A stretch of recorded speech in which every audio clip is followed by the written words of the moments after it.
হাসপাতালে চিকিৎসকের অবহেলায় রোগী মৃত্যুর অভিযোগে শরীয়তপুর সদর হাসপাতালে জরুরি বিভাগে হামলা ও ভাঙচুর করেছে মৃতের স্বজনরা। এ সময় চিকিৎসক, আনসার সদস্য সহ গুরুতর আহত হন ৫ জন।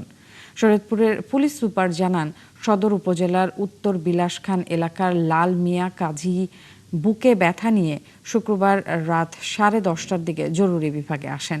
রাত 1টার দিকে তিনি মারা যান। এরপর রাত 1:15টার দিকে রোগীর স্বজনরা চিকিৎসকের অবহেলার অভিযোগ তুলে ক্ষোভ জানান। এক পর্যায়ে হাসপাতালের জরুরি বিভাগে হামলা ও ভাঙচুর করে তারা।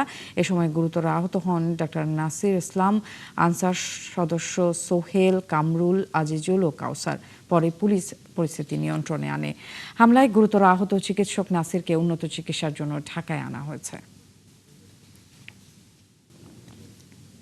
মেডিকেল বোর্ড করে তার রাত থেকে ট্রিটমেন্ট আমরা শুরু করেছি। পেশেন্টের অবস্থা স্টেবল করে আমরা এয়ার অ্যাম্বুলেন্স এখন ঢাকায় পাঠানোর উন্নত চিকিৎসার জন্য ঢাকায় পাঠাচ্ছি এবং আমাদের অলরেডি আমাদের এডিজি অ্যাডমিন স্যার, আমাদের ডিজি স্যার এবং আমাদের মন্ত্রী মহোদয় স্যার, স্বাস্থ্যমন্ত্রী মহোদয় স্যার কিন্তু সবাই আমাদের এই ব্যাপারে অবগত আছেন এবং সবাই আমাদের হেল্প করছেন। এখানে যেই একটা ঘটনা ঘটেছে সেই ঘটনা যেন সুষ্ঠু বিচার হয় সেটাও আমরা অবশ্যই চাই।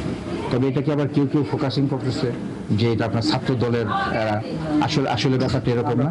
যাই হোক, এটা মাঠে একটা ব্যাপার আছে। তো আমি আরো এই জন্য বেশি সিরিয়াস। তো আসলে ব্যাপারটা এরকম না। তো আমি চাই যেন কোনো দলের প্রতি যেন কেউ দলের পরিচয় দিয়ে এটাকে মিথ্যাভাবে দলের বদনাম হোক, এটা যাতে কেউ না করে।